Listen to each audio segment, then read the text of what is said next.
안녕하십니까. 발질환 무엇이든 물어보세요. 이우천입니다.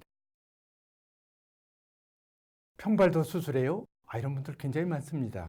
평발은 그냥 그대로 내가 그렇게 생겼으니까 그냥 사는 줄 알았는데 이걸 수술한다? 의외로 저는 그것이 너무 당연한 것 같은데 심한 거. 근데 이렇게 물어보는 분이 많아요. 그래서 평발은 평발이 있기 때문에 형태를 보고 수술해야 된다고는 절대로 아닙니다.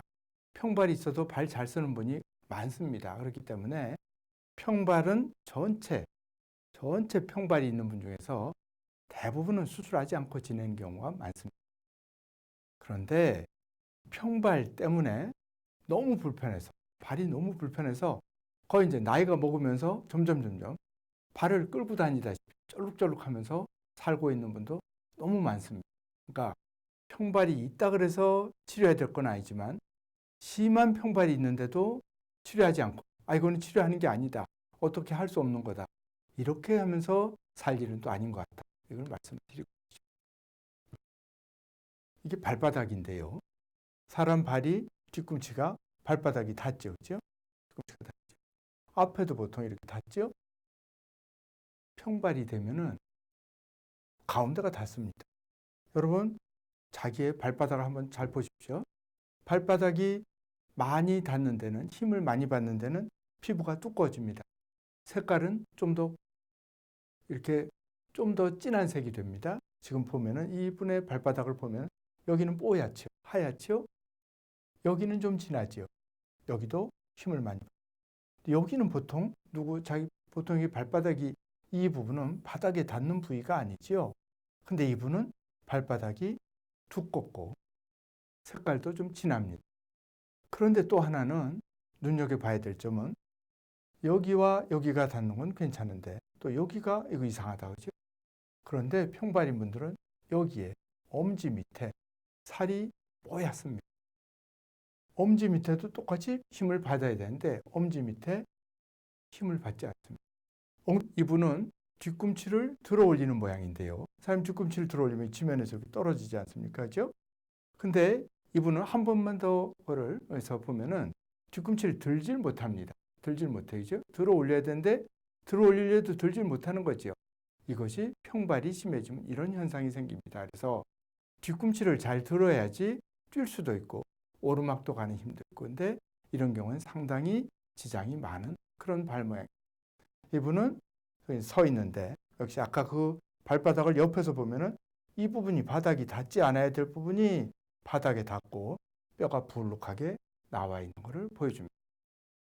그래서 보기에도 이상하고 기능적으로도 뚜렷하게 이상이 있는데 내가 원래 그렇게 타고났으니 할 수 없다 이렇게 생각할 일은 아닌 것 같습니다. 그래서 평발을 치료한다. 어떻게 치료합니까? 깔창을 합니다.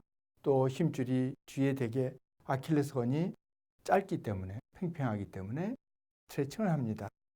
이런 걸로는 이거는 되게 깔창을 하는 경우는 평발이 너무 심하면 깔창을 못 합니다. 오히려 발바닥이 완전히 지면에 밀착되어 있는데 깔창을 해서 밀어 올리면은 아치를 만들어주면 더 아픕니다. 그래서 이제 그걸 할 수 있는 경우도 있고 없는 경우도 있는데 심한 경우는 할 수조차 없다. 또는 이렇게 깔창이나 스트레칭 같은 걸 해보고도 어느 정도까지는 괜찮은데 어느 정도 나이가 들면서 증세가 생길 수도 있습니다. 나이가 들면 어떻게 됩니까? 체중이 붙는 경우가 많습니다. 힘은 어떻게 됩니까? 근력이 약해집니다. 발에도 근육이 많습니다. 종아리에도 근육이 있습니다.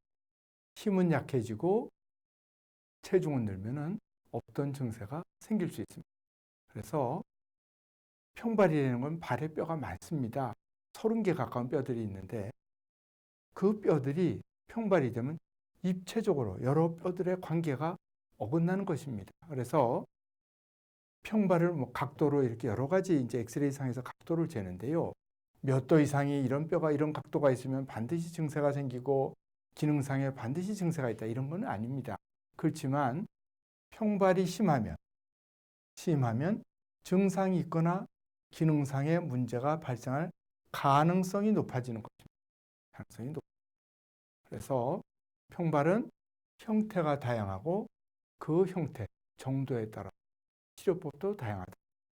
평발이라고는 하지만 똑같이 말로는 평발, 아치가 평평하다 그렇게 얘기를 하지만 뼈들 중에서 발의 많은 뼈들 중에서 다 똑같지 않습니다. 그래서 한 가지 형태의 평발, 어떤 특정한 환자의 발의 형태에 대해서 경험을 많이 쌓기가 어렵습니다. 의사가 쭉 이렇게 나이를 평생을 가면서 평발 여러 가지 종류가 있는데 그 종류마다 경험을 많이 쌓기는 굉장히 어렵습니다. 그렇다고 그냥 두기에는 그렇기 때문에 이건 그냥 사십시오. 그냥 깔창하고 사세요. 아플 때 약 먹고 사세요. 그러기에는 너무나 기능장애가 심한 정말 발 끌고 다니는 분도 많습니다. 전국적으로. 그래서 심한 평발은 제 견해로는 의사마다 견해가 다릅니다. 평발이 있는데 자기 너무 불편한데 병원에 갔더니 그냥 쓰라 그러는 분도 많습니다. 그런데 제 생각은 수술을 해서라도 나이가 많더라도 아무리 나이가 많더라도 잘 걸어야지 건강하게 오래 살 수 있습니다. 그래서 나이가 많더라도 기능적으로 많이 불편하다면 심한 평발 수술해서 잘 쓰는 것이 좋습니다. 평발이 심하면 나중에는 이제 발목 관절염까지 일으키는데요. 평발 때문에 발목 관절염이 되면 평발로 인한 발목 관절염이 생기면 어차피 평발도 치료해야 되고 발목 관절염도 치료해야 된단 말이죠. 그러니까 심한 평발을 치료해서 발목 관절염으로 되지 않도록 치료를 해야 되고 발목 관절염이 안 되더라도 평발 그 자체로도 너무나 기능장애가 많은 분들이 있기 때문에 평발이 심하다 그래서 꼭 치료해야 된다. 이건 아닙니다. 심한 평발이 있고 심한 증세가 있을 때는 반드시 수술을 해서라도 나이가 많은 분이더라도 치료받기를 권해드리겠습니다. 그래서 다시 한번 이 지금 강의의 제목이 뭡니까? 평발도 수술해요? 이렇게 내가 보면 너무나 당연한데 이분은 어떻게 해드려야 되겠는데 그렇게 쭉 알고 있고 그런 분들이 너무나 많아요. 그래서 평발이 심하면 물론 어릴 때부터 쭉 그렇게 지내온 거기는 하지만 소아마비 환자가 심한 변형이 있어서 쩔룩쩔룩한다든지 심하게 다쳐서 그것이 발이 변형이 돼서 쩔룩쩔룩 하는 것과 다를 바가 하나도 없습니다. 원인은 다르더라도 원래부터 타고난 것이더라도 그만큼 변형과 증세가 심한 경우가 많습니다. 그래서 기능장애가 있는 평발, 또 통증이 심한 평발, 이거는 수술을 해서라도 물론 수술 안 하고 쓰면 더 좋지요. 수술 안 하고 깔창하고 스트레칭하고 물리치료하고 약 먹고 그래서 잘 쓸 수 있다면 좋겠지만 그거 그래도 안 되는 분들은 수술을 해서라도 나이가 많더라도 그렇게 해서 잘 쓰시는 것을 권해드리겠습니다. 끝까지 얘기를 잘 들어주셔서 너무나 감사합니다.